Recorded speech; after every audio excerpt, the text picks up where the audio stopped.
session 2. For the session 3, we have a very interesting topic which is on the mind of every Indian.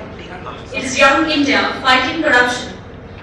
In this session, our eminent speakers, along with the young participants, will try to answer some questions such as, what is the relationship between democracy, corruption and young population? What role can youth play in this? Is the lack of leadership the cause of corruption, or is the malice much deeper? And many more questions such as. So we shall discuss this for around 40 minutes, which would be followed by our group activity.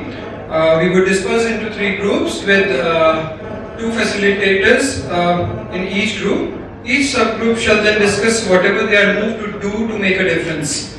So one person from the group would then be called upon to share his idea and what their group discussed. So to discuss this interesting topic, we have with us our eminent guest, Ms. Neha Gujbade, currently pursuing MA from IGNOU in Public Administration. She has worked with Kabir, an NGO working on the issue of right to information and actualizing the model of Swaraj. Central Himalayan Rural Action Group, Jurab, a grassroots level NGO, where she was involved in resource management and empowerment of youth. She has varied interests ranging such as painting, writing, debating and many more. Mr. Biraja Mahapatra, a lawyer in Delhi High Court. He started his career as a journalist after completing his Masters in History. Mr. Mahapatra was associated with Reuters in Delhi as its legal correspondent. He is the brain behind Delhi-based civil society Build India Group, which propounds Pledge Festival actively for cultivating good citizenry in India. He has been awarded with Karmveer Puraskar in 2010 by Indian Confederation of NGOs for his contribution in building socio-political responsibility and encouraging citizen action for social justice. Ms. Geeta Kriplani, currently working as an advisor in a school, she started working as a sub-editor Indian Express, Bombay in 1969. She next moved as an account executive in an advertising firm in Pune and joined the Indian Revenue Service in 1971. Ms. Kriplani holds an MA in philosophy from the Pune University and later did her MPhil in International Economic Law from Sorbonne University, Paris. During the 37 years in the Indian Revenue Service, she has gathered valuable experience in financial investigation, administration, management and training techniques. We also have with us Mr. Arjun Srihari, a core team member of Corruption Free India, which is a youth-led movement whose single point agenda is to achieve the passage with a sense of urgency of an effective local bill that delivers real outcomes. Mr. Hari finished his schooling from Vasant Bari School in New Delhi, where he received awards for excellence in academics, sports and extracurricular activities, and then graduated with a degree in economics. He is also working at Penn Co. in Berlin, a research consultancy for communication strategy. We also have with us Ms. Vandanika Shukla, the 2011 National Khemka Scholar and alumni of Sanskriti School. She is currently a student at Lady Shri Ram College for Women. An enthusiast and positive person, Vandanika has shouldered various responsibilities of leadership. She has been president of Leaders Forum, student ambassador for Carnegie Hall Cultural Exchange Program, to name a few. Along with academics, performing arts form an integral part of her life. In future, Vandanika wishes to assume roles of leadership and pursue her professional life as a catalyst for positive change in the international community. We also have with us Mr. Vibhu P. Nanda. He is currently the Sales and Commercial Director for Danone in India and Bangladesh. He has worked in food and beverages industry for the last 16 years across the country in the area of sales, supply chain, marketing operations and others. His prior assignments have been with Coca-Cola, Marico and Godrej. He is a mechanical engineer along with a PGDM from XIM Bhubaneswar. he takes avid interest in debating, automobiles, and collecting pens. We welcome you, sir. I would also like to introduce the moderator of session 3, Mr. Shiv Bhaskar Dravid.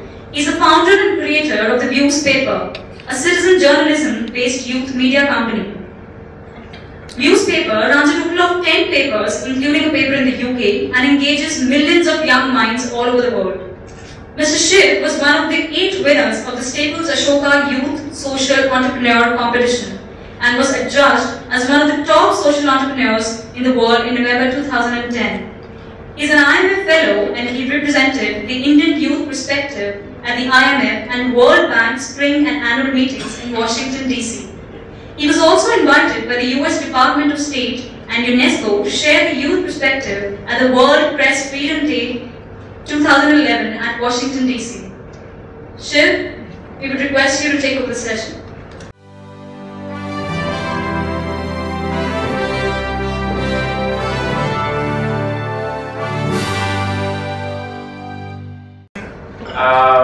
Okay, so corruption, big topic, right? It's been on the news throughout every day. You've had enough people talking about it. You're probably like filled with information of all types. I think it's the best thing to happen in the media industry in the last few years. The first time people are watching news. So what I wanted to do was actually open up this conversation. Okay, instead of having everybody coming and speaking, I actually wanted to start a conversation with everyone and everybody can get involved. But to get the conversation started, one of the questions that I was thinking is, how do I get this started, right? Corruption, you can talk about it from so many different angles. And I was asking myself, what is corruption? And somehow I wasn't able to define it. Like, what is corruption? Because corruption can be defined in so many different ways. So I'm going to throw that out to you, and then I'm going to tell you what I found as an answer after spending weeks and months trying to figure this out. So anybody wants to just, anybody from the audience, any speakers wants to, jump out and answer that question, what is corruption? Like, can we define corruption? Corruption as of now in any law in India has never been defined. There is one law called Prevention of Corruption Act that deals with only one section of one aspect of corruption called illegal gratification.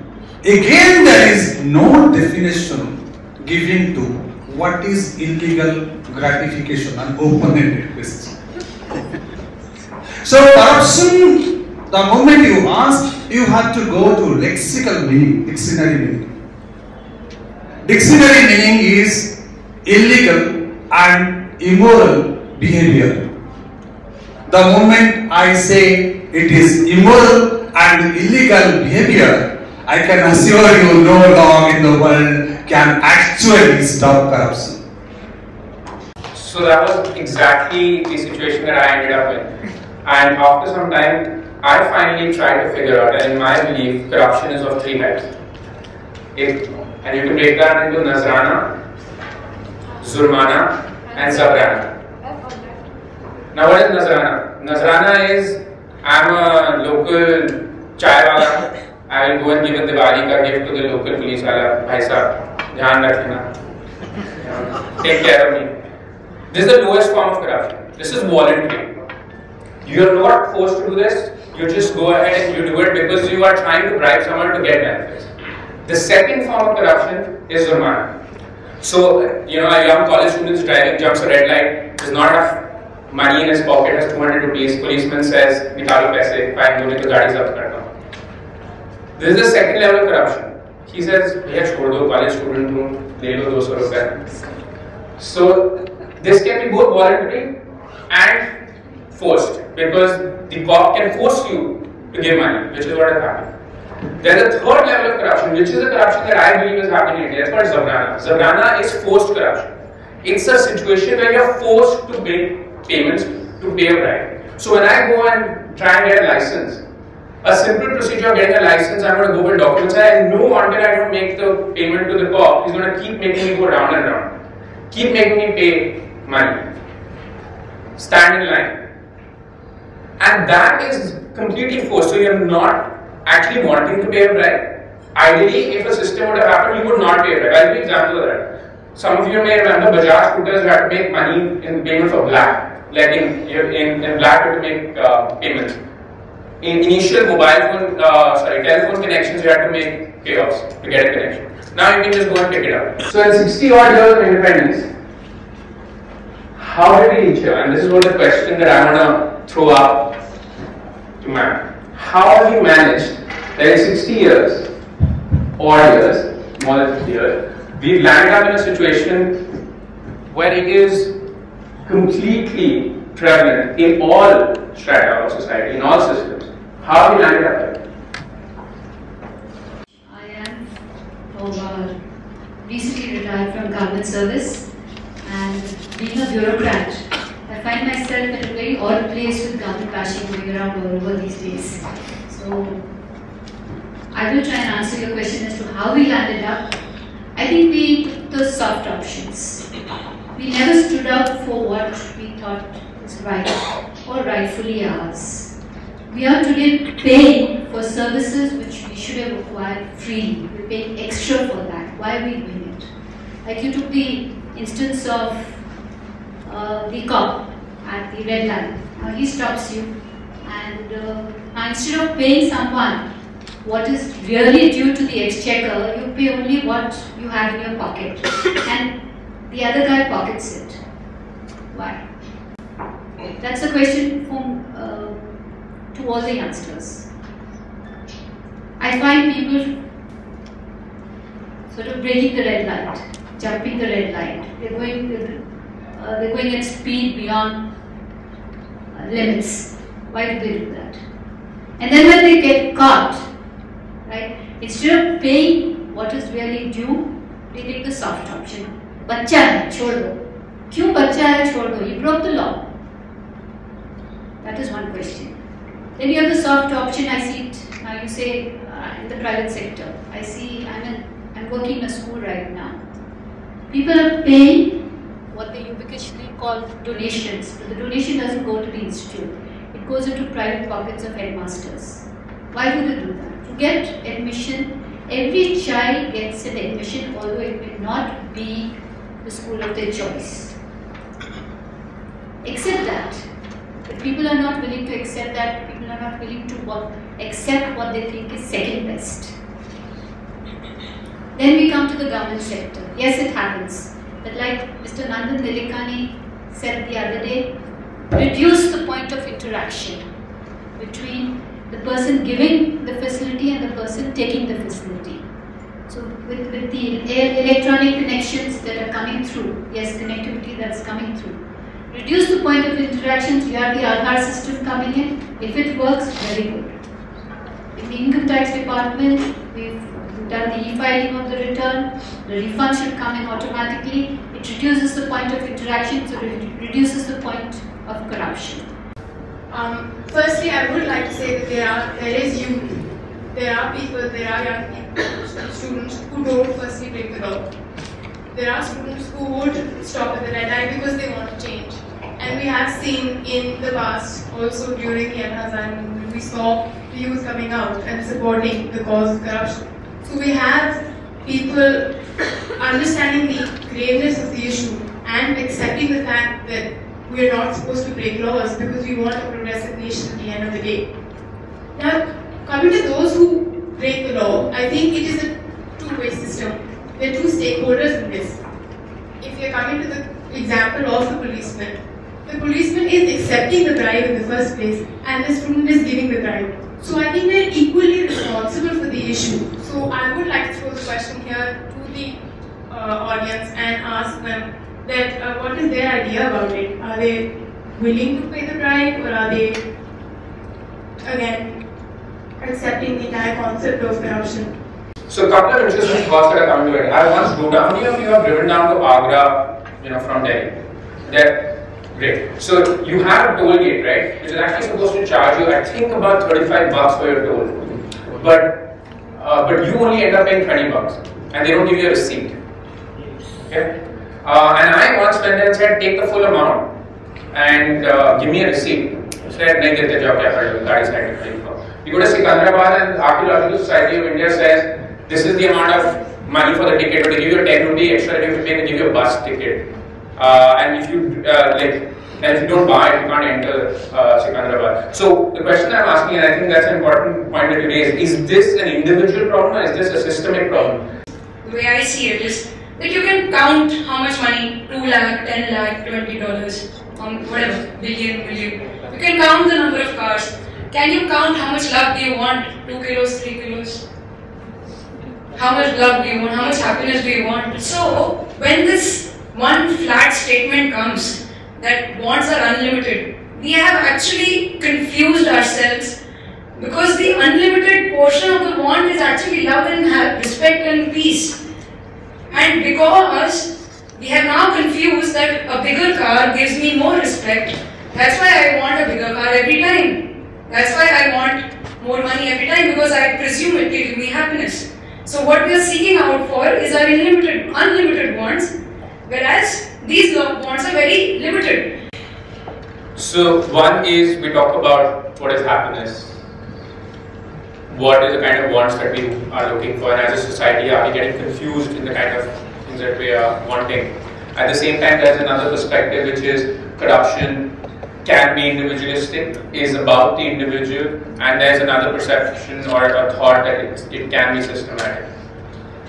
We've had the corporate sector losing face like never before. There's always been a perception that public sector is corrupt, private sector is good, and we should privatize everything. Yet we've seen enough examples with privatization in the UK, I think under the Margaret Thatcher regime, or and various other ways of how corporates have used PR and a lot of other ways to destroy value of public sector companies and then bought it out. And now we're seeing all of that coming up. I'll answer this in 3 parts. One is, I'll borrow a few words from Mr. Mahapatra. One is, first of all, there are no laws which define corruption. So what probably, I'll not relegate this to the public or private sector, any enterprise would try to take advantage of the loopholes probably at some point of time to gain sufficient standpoint in what it is or what it has set out to achieve, which is primarily economic objective to start with. So that it takes advantage of that, not that the intent is to break the law and hence get into what you call a blaze of corruption. Second is, I would not like to differentiate between public and private sector again, because private sector obviously has been, if I talk about the Indian context, thanks to the days of independence, we've been subjected to socialism, which is probably, that's my opinion personally, is one of the primary reasons of the pain that we go through today. Right? So 50 years of bottom-up economy, and you have disparities in income. So a small point in case is the traffic cop taking money. Why does he take money? Because he needs money. He makes about 10,000 rupees a month. And do you think he can maintain a family of 4? Where in Delhi? He can't. So that's why he takes money. And we also support it because how many times, can I have a quick opinion? How many of you have, like you've paid, insisted on paying the full amount as the ticket value? How many of you have insisted that no, I want to pay the full amount of the challan and I want the challan? Minority. So, we as a society, thanks everyone, we as a society are partly to blame for that. So, it is also the onus also lies on us to fight back on the same platform against what we've been subjected to. The third point is, in terms of if you see, I would not agree with you that private sector is slowly getting more and more into the imbroglio of corruption. As I said, it comes out of the first part where one is trying to, I've been personally working with a company, and we've been subjected to an infamous press note 1, due to which we could not enter. We've been setting up office since last 6 years, and we started operations in the last 2 years back. So 4 years we've been sitting idle because somebody made a press note 1 which didn't make sense. And it's an archaic rule of 1965. So it really doesn't make sense. We've seen one of the most powerful lobbies developed in recent months. With Anna Hazare coming up, in my mind, the first concrete solution, an attempt at a concrete solution, you may or may not agree with that solution, but an attempt at thinking through every single detail on how you can crack it. And in my opinion, at least cracking the Zabrana level of the corruption, which I think is the highest level of corruption.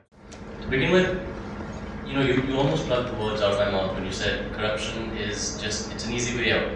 To summarize your 3 levels, it's just an easy way out, and it applies at 3 different levels and it takes different intensities. But it's just that we have this, and it's almost become like a culture. Very honestly, and just not to put us down as Indians, but it's almost become a culture where we just like to find the easy way out. It's just so much easier. And not to justify it, because at the same time, when you talk about the example of the cop, now, if I were to stop and pay the challan and have him take my license and have him tow my car or whatever it is, then do I want to get stuck in months of having to go back and forth between courts just to get my license back or just to get my car back? That doesn't justify me giving the bribe, but at the same time you have to understand that it doesn't make practical sense for me to stick to my principles sometimes because it's just that much of a sacrifice. Again, it's not a justification, but you have to take this into consideration, and that is also one of the reasons why so many people just decide to take the easy way out. Now, so what do we have to change? You have to change the structures, you have to change the culture, you have to change this ingrained sense in everyone, and that's why one of the reasons when the whole Anna Hazare thing was happening, one of our charters as Corruption Free India was that we have to have a citizen charter, which says that as a citizen, I'm not going to offer a right. I don't want someone to accept it, right? But I'm not going to offer one as well, and I'm going to put that down somewhere. I mean, it may just be in writing, and there's nothing that you can hold me to. But I have to put forward this theory, and I have to say, no, as Indians, we're not going to offer, right? So the choice doesn't come up to someone to accept it. Of course, that's a long way off. It's easy to say, and it's a lot harder to implement. But to get to what this organization was doing, and to address one of the reasons as to why this became such a hot topic and how did Anna Hazare get such a following, it didn't really have much to do with him or IAC, really, in all honesty. It was just that they addressed a very general concept that anyone could identify with. And maybe it's a good thing, maybe it's a bad thing that it worked out the way it did, because it managed to get that kind of attention. So, to wrap up, so you can get on with the conversation, it was just that it's something that needed to be addressed. So many people identified with it, and then a group of people took it up and they did something magical with it, in all honesty. And they managed to get the people talking about the right things. They may have lost their way along the way somewhere, but they may have tried to push their own agenda at some level.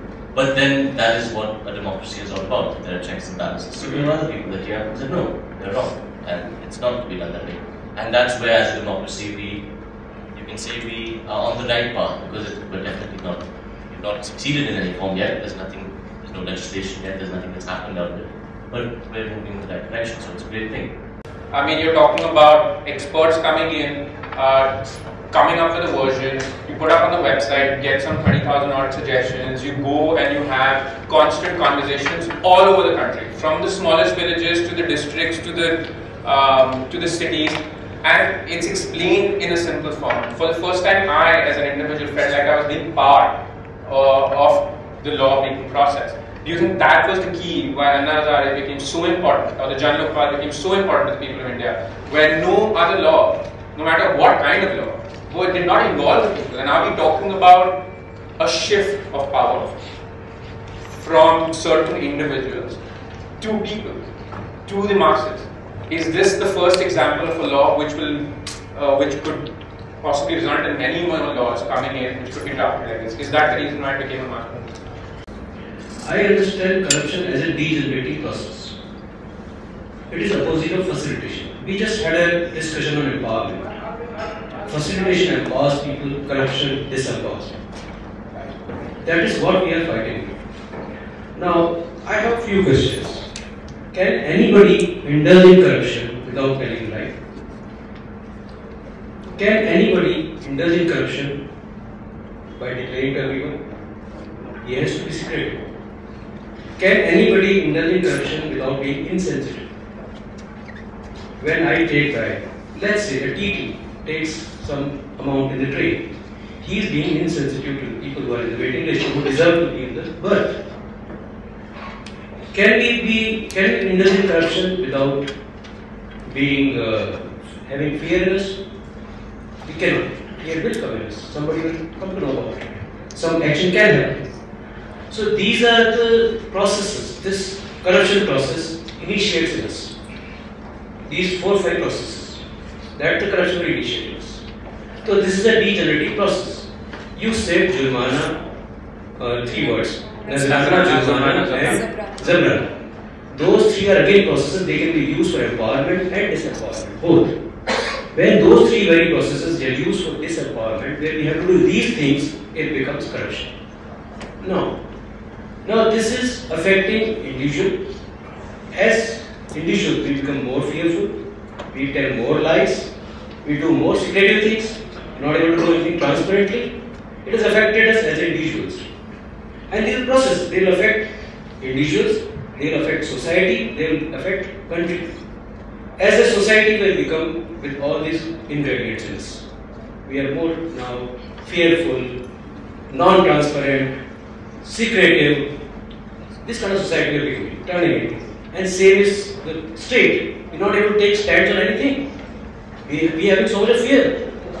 So this is the processes which this corruption is starting. That is why we should fight it. You know, today before I left my house, I was actually online. There's this website and organization called Change.org. Yeah, and it's doing like mad things around the world, and it's come to India now in a big way. And in fact, we approached Change.org as well, and we had about 5,000 signatures to our petition. But today I read the funniest petition. I mean, it's great that people can just decide that we're going to take care of this issue and we're going to do it like this and we're going to galvanize as many people as we can. Today I read, why is it that we have power cuts? You know, it's a hindrance to everyone's life. You know, whether you're working or you're at home or whatever it is. So why is it that we have these power cuts? You know, we've reached a point where we're getting to a developed country. We shouldn't be having power cuts. Who is responsible for this? Manmohan Singh. So the petition was addressed to Mr. Manmohan Singh, saying, Mr. Manmohan Singh, please come out and say something about why we have so many power cuts and what the problem is. There's no generation of electricity problem. We're not short on demand, really. I mean, if you're going to manipulate and say that yes, we're short on demand and supply, then that's a different matter. But there should be actually enough demand that we don't have. This petition has, in the space of a couple of days, so many thousand signatures already. You know, it's, like you said, it's connectivity. But we also have to make sure that we don't fall into this trap of, you know, are we a generation that is just gonna, you know, at the click of a mouse, we'll revolt. But will we come out into the streets? Will we follow it up with other stuff? I mean, are we hiding behind, like, the internet to use as a form of revolt?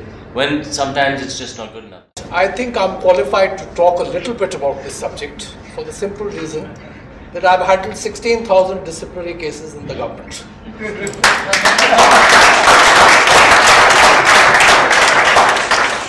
When I was in the Central Vigilance Commission and I was working with Mr. Vittal. So, if my experience can be of any use, I would only say this much, that yes, the problem is probably cultural, it is probably systemic, but have you ever wondered how people behave differently in different circumstances? When Indians are in India, we don't think twice about jumping a traffic light, but we don't do it when we are in abroad. So it's got more to do with our systems and procedures. That's one thing. If we have systems and procedures, we must enforce them. There's nothing like worse than having an unenforced policy, because that gives rise to all kinds of informal practices which breed corruption. When we talk about systems and procedures again, yes,